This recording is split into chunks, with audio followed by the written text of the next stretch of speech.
To stop door hinges from squeaking, start by applying a lubricant. Good options include silicone spray, white lithium grease, graphite powder, or even petroleum jelly. These lubricants reduce friction and silence the squeak.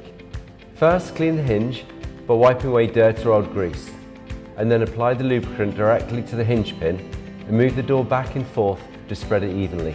If the squeak persists, you may need to remove the hinge pin, clean it thoroughly, and reapply the lubricant. Avoid oil-based lubricants like WD-40 for long-time use, as they attract dirt. Always check that all hinge fixings are secure.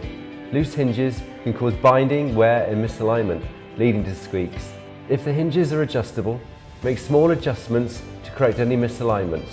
Finally, check for worn door hardware, such as seals that may need replacing. Regular maintenance and following the manufacturer's guidelines will keep your hinges quiet and functioning smoothly.